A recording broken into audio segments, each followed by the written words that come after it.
네, 오늘 주시는 하나님 말씀은 고린도후서 11장 1절에서 8절 말씀 한 절씩 교독해서 읽도록 하겠습니다. 고린도후서 11장 1절에서 8절 말씀입니다. 1절 제가 읽습니다. 원하건대 너희는 나의 좀 어리석은 것을 용납하라. 청하건대 나를 용납하라. 내가 하나님의 열심으로 너희를 위하여 열심을 내노니 내가 너희를 정결한 처녀로 한 남편인 그리스도께 드리려고 중매함이로다. 그러나 나는 뱀이 그 관계로 하와를 미혹한 것 같이 너희 마음이 그리스도를 향하는 진실함과 깨끗함에서 떠나 부패할까 두려워하노라. 만일 누가 가서 우리가 전파하지 아니한 다른 예수를 전파하거나 혹은 너희가 받지 아니한 다른 영을 받게 하거나 혹은 너희가 받지 아니한 다른 복음을 받게 할 때에는 너희가 잘 용납하는구나. 나는 지극히 크다는 사도들보다 부족한 것이 조금도 없는 줄로 생각하노라. 내가 비록 말에는 부족하나 지식에는 그렇지 아니하니 이것을 우리가 모든 사람 가운데서 모든 일로 너희에게 나타내었노라. 내가 너희를 높이려고 나를 낮추어 하나님의 복음을 값없이 너희에게 전함으로 죄를 지었느냐? 내가 너희를 섬기기 위하여 다른 여러 교회에서 비용을 받은 것은 탈취한 것이라. 아멘. 여기까지 보겠습니다. 이 말씀으로 주님 주시는 메시지 함께 받겠습니다. 오늘의 말씀은 이런 일꾼을 보내주소서 혹은 이런 일꾼이 되게 하소서. 제목을 어떻게 정해야 될까 둘 사이에 놓고 말은 비슷한데 조금 다른 것 같아서 어느 쪽을 잡아야 되나 잠시 생각을 했습니다. 두 제목 중에 어느 것이 좋은 것 같으세요? 이런 일꾼을 보내주소서 혹은 이런 일꾼이 되게 하소서. 둘 다 의미가 있습니다.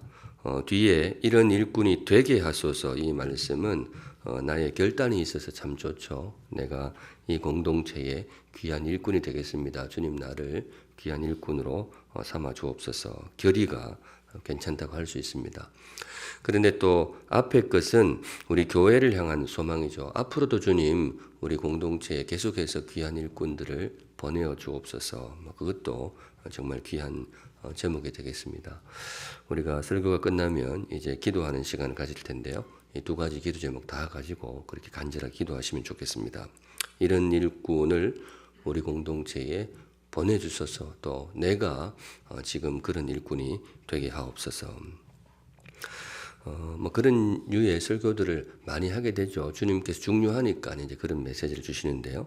여기서 이제 핵심은 이런 일꾼이 어떤 일꾼이냐, 내가 어떤 일꾼이 되어야 되고 또 우리 공동체에 주님께서 이 한국 교회에 어떤 일꾼이 필요하냐, 그런 말씀들을 묵상할 필요가 있습니다. 그런 의미에서 오늘 아침에도 주님이 찾으시는 귀한 일꾼이 어떤 사람이냐, 사도 바울의 모습을 통해서 우리 마음에 다시 한번 새기는 그런 시간이 되기를 원합니다. 먼저 첫째, 거룩한 비전을 품은 사람이다. 다시 한번 비전을 강조할 수가 있겠습니다. 내가 섬기는 사람이 이런 사람이 되면 좋겠다. 비전은 그림이죠. 내가 섬기는 사람이 이런 사람이 되면 좋겠습니다. 그런 마음의 그림을 품은 사람, 이런 사람이 굉장히 귀한 일꾼이라고 할 수 있겠습니다. 사도 바울이 그런 사람이었는데요. 2절에 우리가 좀 익숙한 구절이면서도 조금 받기에 조금 부담스러운 그런 비전이 하나 나옵니다. 2절 같이 읽습니다. 시작. 내가 하나님의 열심으로 너희를 위하여 열심을 내노니 내가 너희를 정결한 처녀로 한 남편인 그리스도께 드리려고 중매함이로다. 귀한 비전인데 제가 좀 부담스럽다고 했던 것은 예전부터 저는 이 부분이 좀 그랬어요. 그리스도의 신부, 그리스도의 정결한 처녀 이런 내용인데 이 살아오는 게 남자로 살아오다 보니까 그리스도의 신부라는 이 말이 조금 그랬었어요. 혹시 남자분들 좀 안 그러셨어요? 저만 그랬던 것 같긴 한데. 여하튼 이제 언어가 이렇게 팍 다가오면 좋은데 그리스도의 신부 이런 내용들은 조금 그랬었습니다. 대신 이런 거 말고 주님의 동역자라든가 주님의 거룩한 자녀 이런 말이면 저도 훨씬 더 편하게 다가오겠는데 그리스도의 정결한 신부, 사도 바울이 가끔 이런 말을 하게 됩니다. 그렇게 할 때는 이분이 의미가 있겠죠. 그리스도의 신부 비전, 여기에 담긴 의미를 잠시 생각해 보면 당시 고린도 교회의 상황이 조금 반영되어 있습니다. 매우 음란한 도시였습니다. 시대 자체가 굉장히 좀 음란했던 것도 있지만은 고린도라는 도시가 굉장히 당시로서 번창하다 보니까 번창하는 도시에 그런 일들이 주로 많이 벌어지니까 음행이 아주 일상화된 곳이었고 교회 안에도 이런 것들이 스며드는 그런 상황이었습니다. 성도는 그러면 안 되잖아요. 그래서 아마 그 비전이 바울의 마음에 떠올랐을 것입니다. 그리스도의 정결한 신부. 또 한 가지 그리스도의 신부라는 비전은 바울의 비전 이전에 우리를 대하시는 주님의 비전이라 그럴까, 주님의 친밀함을 반영한 언어라고 할 수 있습니다. 모든 비전이 그러하지만은 사람의 마음속에 비전이 들어오기 전에 하나님의 마음속에 있는 것이 사람의 마음, 일꾼의 마음으로 이식되게 되는데 주님께서 우리를 그렇게 대한다는 것이죠. 친밀한 존재, 부모 자녀 관계도 굉장히 친밀하죠. 그런데 부부 관계는 친밀을 넘어서 내밀한 관계라고 그렇게 부를 수가 있습니다. 주님이 우리를 향하여 그런 비전을 품으셨고 우리를 대하실 때에 그만큼 가까운 존재로 주님이 대하신다는 그런 뜻입니다. 이 생각이 바울의 마음에 들어갔고 사도 바울의 비전이 되었다. 그렇게 보시면 되겠습니다. 그런 의미에서 그리스도의 정결한 신부의 비전, 참 귀한 비전이라고 볼 수가 있겠습니다. 사도 바울은 고린도 성도를 섬김에 있어서 늘 그런 그림을 가지고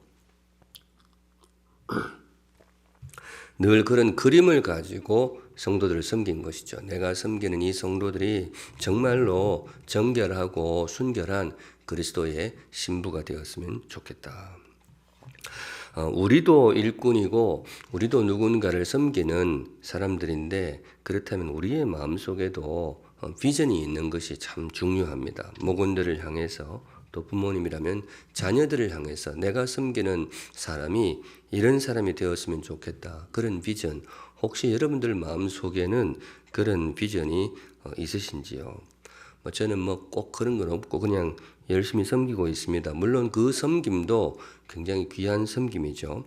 그렇지만은 성경이 우리에게 소개해 주시기를 일꾼이라면, 특별히 사람을 맡은 일꾼이라면 자기가 맡은 사람이 이런 사람이 되면 좋겠다. 사도 바울의 마음속에 나는 그리스도의 정결한 신부가 내가 맡은 성도들이 그렇게 되면 좋겠다. 그렇게 비전을 세우는 것이 참 귀한 일일 것입니다. 혹 없다면 오늘 기도 가운데 한번 세워보는 것도 좋습니다. 이 비전이라는 것이 다 같을 필요는 없어요. 자기 마음에 좀 확 들어와야 됩니다. 비전은 그런 각자에게 주신 비전이 있습니다. 여러분들에게 혹시 오늘 기도 중에 어떤 그림이 떠오른다면 그 비전으로 나의 비전을 삼아도 좋겠습니다. 비전을 다른 말로 기도 제목이라고 할 수 있습니다. 우리가 사람을 맡았다는 것은 늘 기도를 하게 되는데 사도 바울이 고린도 성도들을 위해서 기도할 때에 어떻게 기도했겠어요? 이걸로 늘 기도하는 거죠. 주님, 제게 맡겨주신 이 고린도 성도들이 주님의 정결한 신부가 되게 하옵소서. 늘 그렇게 기도를 하는 거죠. 그것이 고린도후서에 반영이 되었다라고 보시면 되겠습니다. 여러분들이 맡은 목원들의 또 혹은 자녀나 내가 맡은 사람들의 아픔을 치유를 위한 기도 참 귀하죠. 하나님, 우리 성도에게 이런 아픔이 있습니다. 고쳐주셔서 회복시켜 주셔서.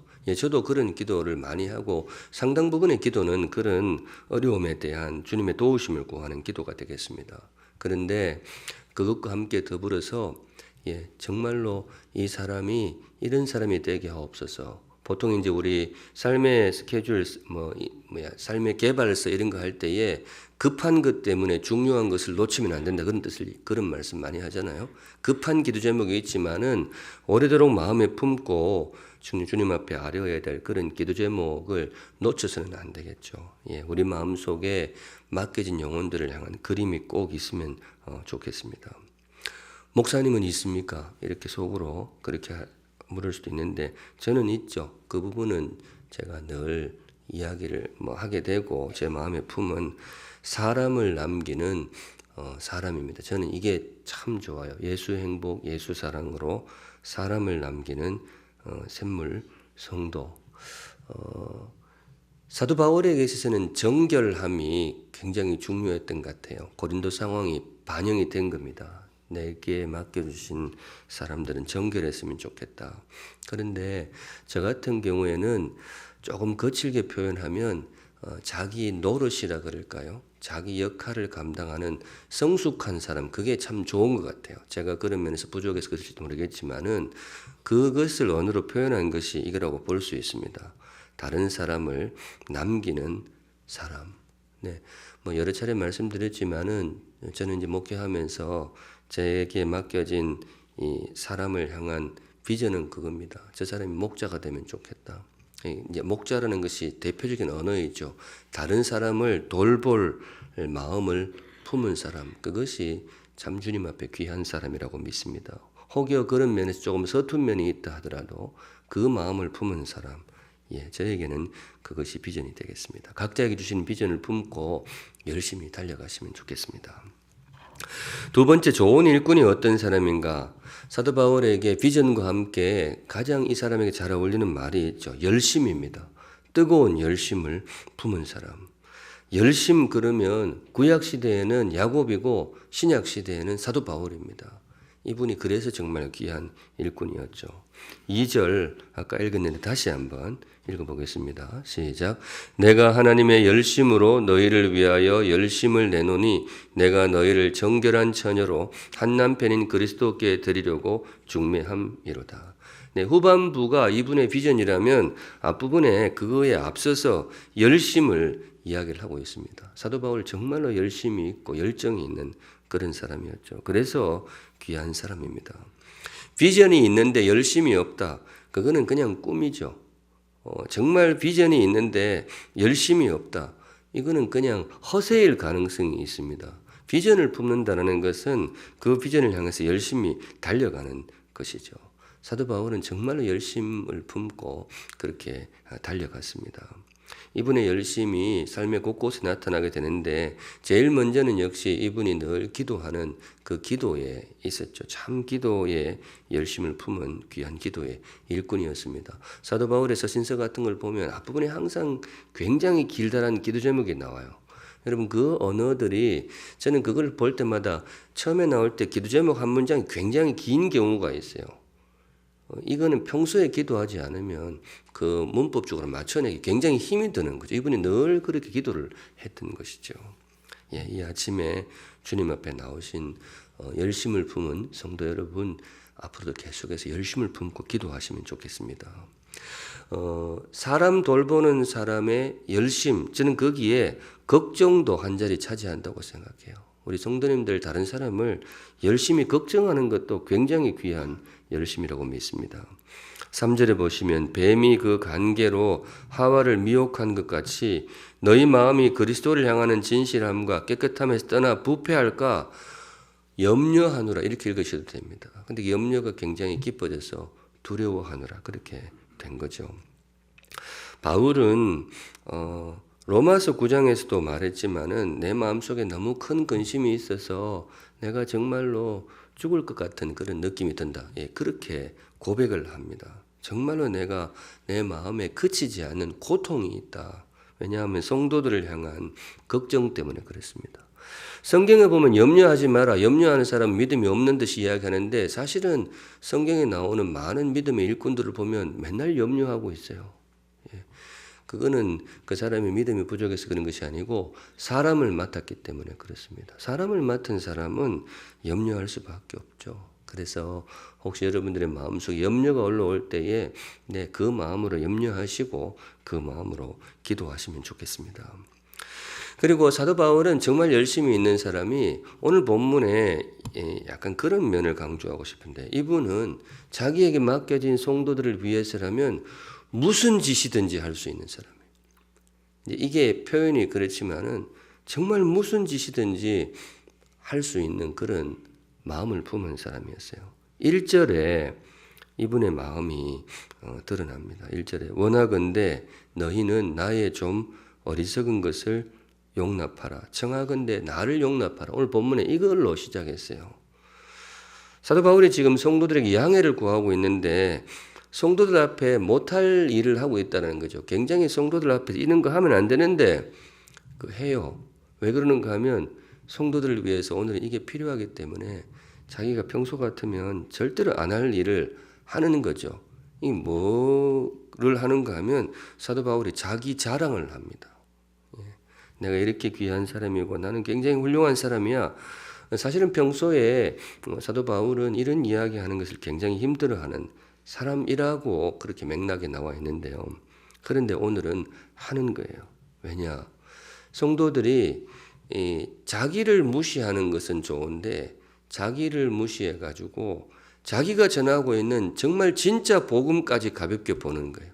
다른 사람이 가르치는 엉뚱한 가르침에 자꾸 넘어가고 정말 본인이 주님을 만나고 주님과 깊이 교제하면서 참된 복음을 전하는데 자기 입술에서 나오는 그런 복음을 가볍게 여기는 거예요. 그래서 도저히 안 되겠다. 이건 아무리 복음을 가르쳐도 이것도 좀 해야 되겠다 해서 바울이 자기 자랑을 합니다. 내가 굉장히 훌륭한 사람이고 심지어 나는 베드로보다 훨씬 더 나은 사람이야. 이렇게 하고 있어요. 또 이 말씀 들었다고 이번 주 또 목장 모임하면서 나는 굉장히 훌륭한 사람이야. 그런 이야기를 하면 그럴 수도 있죠. 그럴 수도 있는데 그런 뜻이 아니고 바울은 뭔가 하면 이분은 마음이 뭔가 하면 나는 내게 맡겨진 영혼을 살리기 위해서는 무슨 짓이든지 한다. 그 언어가 이분에게 또 나타나요. 8절에도 그게 나타납니다. 성경 읽을 때 문자보다 뉘앙스를 읽어야 될 때가 꽤 있습니다. 8절 같이 읽을게요. 시작. 내가 너희를 섬기기 위하여 다른 여러 교회에서 비용을 받은 것은 탈취한 것이라. 가끔 제가 이제 설교 언어가 좀 세서 오해를 받고 하는데 여러분 저는 사도 바울에 비하면 세 발의 피예요. 이분은 정말 언어를 세게 합니다. 이거 뭔가 하면 바울이 이 교회 헌금 가지고 저 교회에 섬기고 그렇게 하는 경우가 있었잖아요. 헌금 배달을 많이 했어요. 당시에 어려운 교회들이 있으니까. 그런데 고린도 교회에도 전달이 되었겠죠. 그걸 뭐라고 사도 바울이 이야기하는 거면 나는 저쪽 교회에서 탈취해가지고 너네한테 갖다 준 거야. 이렇게 이야기를 하는 거예요. 영어로는 강도짓이라고 나와요. 로브로 나옵니다. 이게 뭔가 하면 물론 고린도 교회에 비용이 전달된 걸 수도 있고 아니면 사도 바울이 고린도 교회 사역을 할 때 비용을 사례를 받지 않고 다른 교회의 후원으로 그렇게 했거든요. 그런 이야기를 하는데 무슨 말인가 하면 옛날에 부모님들 그런 이야기 하잖아요. 훔쳐서라도 내 새끼 밥은 먹인다. 저는 그 고등학교 선생님이 수업 시간에 그런 이야기를 하셨어요. 아들아, 너네 나중에 정 안 되면 당구 내기를 해서라도 그 자식 밥은 줘야 돼. 그분이 왜 당구 내기를 했는지 모르겠어요.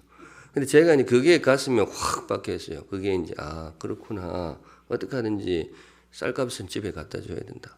뭐 그런 걸 이제 했었어요. 그런데 그게 이제 그분에게 당구 내기가 아마 사람이 제일 못할 짓이었을 수도 있어요. 그런데 가족을 건사하려면 그런 거라도 해야 된다. 근데 사도 바울의 마음속에 그게 있어요. 그러니까 어떤 일을 한다. 일의 종목보다도 내게 맡겨진 영혼을 위해서 내가 할 수 있는 최선을 다한다. 우리 목자님들에게도 도전이 되는 말씀이 되면 좋겠습니다.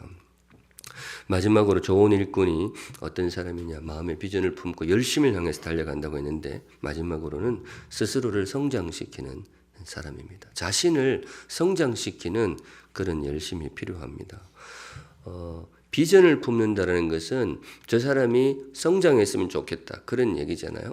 성장했으면 좋겠다. 비전은 그렇죠. 그런데 여러분 그 사람이 성장하기 위해서는 전제 조건이 있습니다. 내가 성장해야 됩니다. 이런 이야기하면 조금 부담스러울 수는 있는데 그 목사님들이 하는 얘기가 있어요. 그 교회는 담임 목사 이상으로 절대로 성장할 수 없다. 이런 이야기를 해요. 말을 하면서도 하지 말 걸 그런 생각이 드는데 근데 그게 영향을 받을 수밖에 없어요. 참 이거는 두려운 일이고 정 안 되면 내려오겠습니다. 근데 그게 맡은 사람의 이상으로 성장하기는 정말 힘들어요. 그게 어떤 면에서는 유리천장을 이룰 가능성이 큽니다. 네, 뭐 현실적으로 그래요. 아마 여러분들이 맡은 영혼들도 마찬가지일 거예요. 목원들은 목자 이상으로 절대로 성장하기가 어려워요. 주님 사랑하는 내 목원은 나보다 훨씬 더 귀한 사람이 되게 하여 주시옵소서. 그 기도가 응답되기가 쉽지가 않습니다. 일반적으로 통계적으로는 그렇다라는 거죠. 그래서 나 자신을 성장시키기 위하여 부단히 애를 쓰는 것은 꼭 필요합니다. 5절에 보시면 나는 지극히 크다는 사도들보다 부족한 것이 조금도 없는 줄로 생각하노라. 이 바울이 자기 자랑을 하는 거죠. 나는 다른 사도들보다 훨씬 좋아. 그런데 이거는 자기 자랑의 어떤 내용도 들어있지만은 자기 자신의 개발과 성장을 위해서 부단히 노력하겠다는 의지도 분명히 담겨 있다고 봅니다. 우리 성도님들, 내가 맡은 영혼이 성장하기를 바란다면 여러분들이 성장하셔야 됩니다. 그래서 기도하시고 삶 공부도 열심히 하시고 훈련도 열심히 받으시고 그렇게 하시면 좋겠어요. 지난주 요한계시록 특강을 했는데 강사 교수님이 살짝 놀라시더라고요. 문 살짝 열어보고 너무 많이 왔다고. 교회 무슨 일 있어요? 근데 저도 살짝 놀랐어요. 너무 많이 오셨더라고요. 근데 왜 그럴까? 이 요한계시록에 대한 관심들이 굉장하시구나. 그래서 그렇다. 제가 몇 번 말씀을 드렸는데 그래 조만간 요한계시록을 가지고 주일 설교를 해야 되겠다 그런 생각을 하고 있어요. 이렇게 말을 해놓으면 하게 되니까 지금 이야기를 했습니다. 올해가 가기 전에 한 번은 꼭 하겠습니다. 요한계시록 내용에 대해서 어떤 디테일한 그런 상징이나 이런 것에 대해서도 많이 좀 궁금해하시고, 근데 이제 사실은 지난주 교수님이 뭐 저보다 훨씬 전문가니까 그렇지만 제가 보기에도 적절하게 잘 짚어주셨어요. 그런데 이제 요한계시록 같은 거 할 때 어느 정도 깊이로 들어갈 것이냐, 이것도 정말 중요하거든요. 성도들의 유익을 위해서. 그럼에도 불구하고 조금 더 디테일한 것이 이런 맥락에서 나왔습니다라는 것들은 제가 좀 정리해 드려야 되지 않겠나 그렇게 생각을 합니다. 그 특강 이야기도 나왔는데요. 네, 귀한 열심, 배우려는 열심 우리에게 꼭 있으시면 좋겠습니다. 사도행전 3장 6절 같이 한번 읽어보겠습니다. 시작. 베드로가 이르되 은과 금은 내게 없거니와 내게 있는 이것을 네게 주노니 나사렛 예수 그리스도의 이름으로 일어나 걸으라 하고, 이 말씀도 제가 참 중요하게 보는 말씀인데요. 내게 있는 이것을 네게 주노니, 성전 미문에 앉은 그런 평생 일어서지 못한 장애인이었다 그러죠. 그분에게 나사렛 예수 그리스도의 이름을 선물하고 치유를 선물합니다. 이분이 베드로가 그 귀한 선물을 주었던 거죠. 그런데 베드로가 그분에게 은과 금은 주지를 못했어요. 당시로서는 돈이죠. 그 앉아있을 때 그 사람이 바라던 것은 사실 치유는 생각도 못했고 돈을 바랬는데 베드로가 그분에게 돈을 못 줬어요. 왜 못 줬을까요? 베드로가 돈 주는 걸 싫어해서? 아닙니다. 돈 주는 거 꽤 좋아해요, 이 사람이.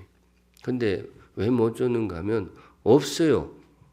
주머니 지닌 게 없어요. 이 돈이 없어요. 그래서 못 줬습니다. 대신에 예수님의 이름을 줬어요. 예수님의 치유의 능력을 줬어요. 그거는 줬습니다. 왜 줬느냐? 왜 줬느냐보다 왜 줄 수 있었느냐? 베드로에게 그게 있었던 거죠. 예수님이 있었던 거죠. 이게 무슨 말인가 하면 우리 목자님들 많이 나오시는데 목자님들 사랑하는 목원에게 뭔가를 주고 싶다. 그러면 그게 내 안에 있어야 돼요. 주님으로부터 내 목원에게로 직통으로 배달되는 것은 잘 없어요. 내 속에 들어왔다가 전달되는 거죠. 이게 하나님이 정하신 일반적인 루트입니다. 그래서 우리 이 성장을 이야기를 하는데요. 우리 목자님들 참 두려운 말이죠. 저도 여기 없었는데 지금 베타 뿌려가지고 조금 솔직히 후회는 됩니다. 사람을 맡은 사람 이상으로 그 맡겨진 사람이 성장하기는 어렵습니다. 이 참 두려운 일입니다. 그래서 저와 여러분 부족하지만은 내가 이런 면에 부족하다. 그러면 그쪽에 나를 성장시키시고 그렇게 우리 자신을 가꾸어 가는 것이 목원들과 맡겨진 영혼들에게 정말로 귀한 선물이 될 것입니다.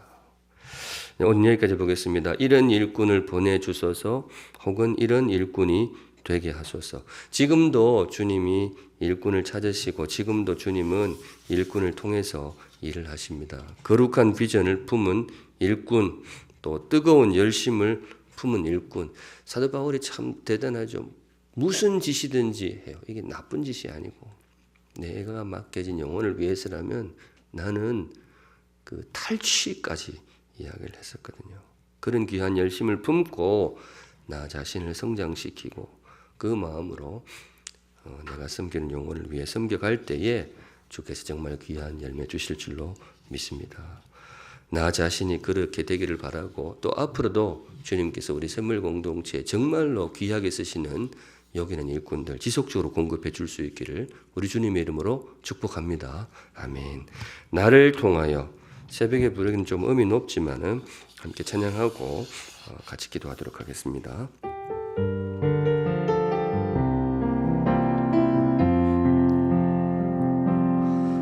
지금 서 있는 이곳에서 높임을 받으소서.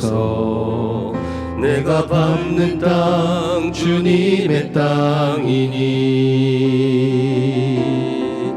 하늘이 주의 이름 높이 올리며 넓은 바다가 주를 노래해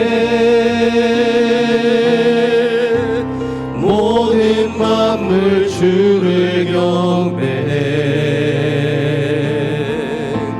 모든 입술 주를 찬양해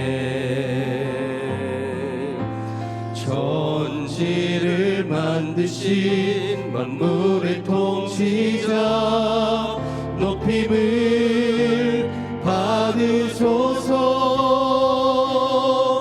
내 평생에 주의 이름 높이며 어느 곳에서든지 주님을 예배하리라. 내가 받는 모든 땅 아버지의 영광이 선포되야 하리. 찬양하며 주님을 예배할 때 하늘 가득한 주의 영광 보리라.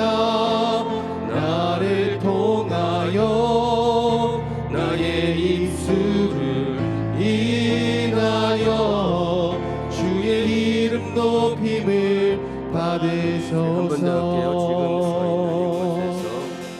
지금 서 있는 이곳에서 높임을 받으소서. 내가 밟는 땅 주님의 땅이 하늘이 주의 이름 높이 올리며 넓은 바다가 주를 노래해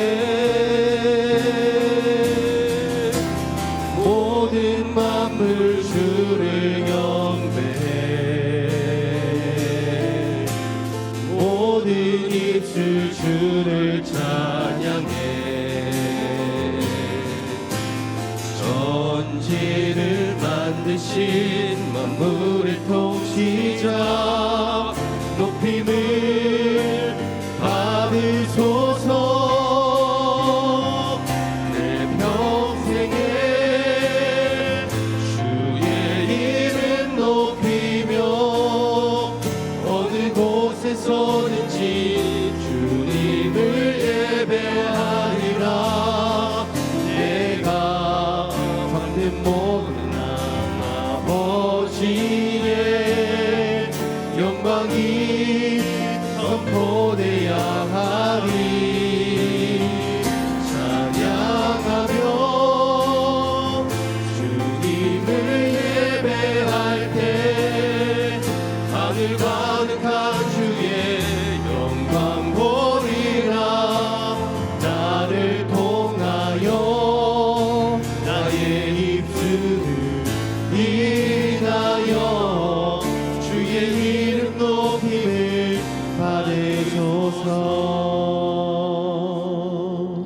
다른 가사는 사실은 조금 무거웠는데 딱 5글자 때문에 이 찬양했습니다. 나를 통하여.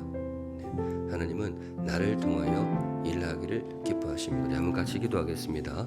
말씀 품고 오늘 목자의 비전, 열심, 성장 이 세 단어 묵상했는데요. 내 안에 비전이 있는가? 내 안에 열심이 있는가? 나의 성장을 위해서 내가 노력하고 있는가? 한번 돌아보시면서 하나님 나도 귀한 일꾼이 되게 하여 주시옵소서. 다 같이 하나님 앞에 기도하시겠습니다. 거룩하신 하나님 아버지, 이 아침에 주님이 주신 말씀 붙들고